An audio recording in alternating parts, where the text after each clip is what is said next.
December জুনের এক ধরনের দোলনার মধ্যে কেন দুলছে বাংলাদেশের নির্বাচনী ওয়াদা?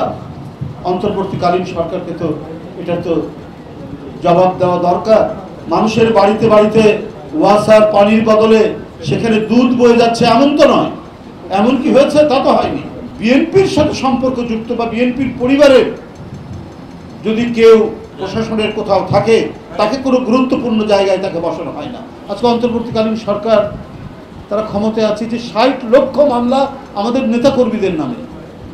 আপনি তো একটা কমিশন গঠন করে হোক বা দ্রুত দায়িত্ব পালন করে হোক, কাউকে দিয়ে, আইনজীবীদেরকে দিয়ে, এগুলো তো আজকে 8 মাস আপনি ক্ষমতায় আছেন, এই মামলাগুলো তো প্রত্যাহার করা যেত।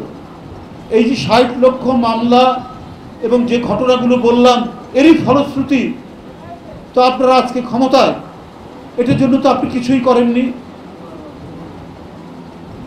কেন আজকে আজও আমাদেরকে কেন আদালতের বারান্দায় বারান্দায় ঘুরে বেড়াতে হবে? সরকার একবারই কাজ করছে না আমি সেটা বলবো না, হয়তো কিছু করছেন, কিন্তু যে ভোটাধিকারের জন্য আমাদের 15-16 বছরের সংগ্রাম, সেই ভোটাধিকার কেন বিলম্বিত হচ্ছে? সেটা নিয়ে কেন এত কথা হচ্ছে? কেন নির্বাচন এবং ভোটাধিকারের বিকল্প হিসেবে সংস্কারকে দাঁড় করাচ্ছে? সংস্কার কেন ভোটাধিকার আর গণতন্ত্রের বিকল্প হবে, নির্বাচনের বিকল্প হবে? আমরা ভোট নির্বাচন এবং ভোট প্রয়োগের কথা বললে আপনার সরকার আরো কিছু কথা সেগুলোকে বিকল্প এনে দাঁড় করছেন।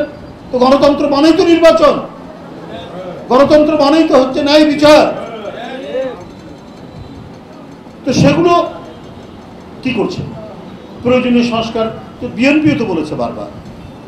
আপনি বিভিন্ন কমিশন গঠন করেছেন, তারপরে সেগুলো নিয়ে আলাপ আলোচনা চলছে, আমাদের রাজনৈতিক দলগুলোর সাথেও বৈঠক হচ্ছে, বৈঠকও তো শেষ পর্যায়ে যান। কিন্তু এই ডিসেম্বর জুনের এক ধরনের দোলনার মধ্যে কেন দুলছে বাংলাদেশের নির্বাচনী ওয়াদা? সরকারের নির্বাচনী ওয়াদা ডিসেম্বর আর জানুয়ারির মধ্যে এই যে পেন্ডুলামের মতো দোল খাচ্ছে, এটা কেন?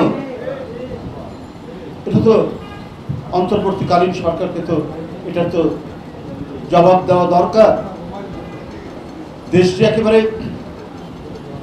মানে সোনায় সোহাগা হয়ে গেছে, মানুষের বাড়িতে বাড়িতে ওয়াসার পানির বদলে সেখানে দুধ বয়ে যাচ্ছে এমন তো নয়।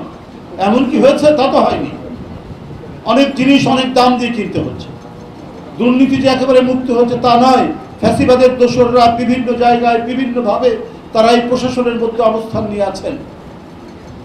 কই এদের ব্যাপারে এত বলার পরও তো কোনো পদক্ষেপ নেননি। একজন সচিব জনপ্রশাসনের, তার নামে খবরের কাগজে উঠলো যে 5 কোটি টাকা হলেই আমার চলবে, আমার আর বেশি দরকার নাই। তারপরেও তিনি বহাল তবিয়তে টিকে থাকেন। এবং আমরা জানতে পারি যে বিএনপির সাথে সম্পর্কযুক্ত বা বিএনপির পরিবারের যদি কেউ প্রশাসনের কোথাও থাকে তাকে কোনো গুরুত্বপূর্ণ জায়গায় তাকে বসানো হয় না, বা এর মধ্যে দিলে পরেও তাকে সরিয়ে দেওয়া হয়। তার মানে কোনো একটা এজেন্ডা এবং পরিকল্পিত নকশার মধ্যে দিয়ে কি এই সরকার চলছে? এটাই তো আজকে মানুষের কাছে সবথেকে বড় প্রশ্ন। এই কারণেই তো আজকে এত ধোঁয়াশা তৈরি।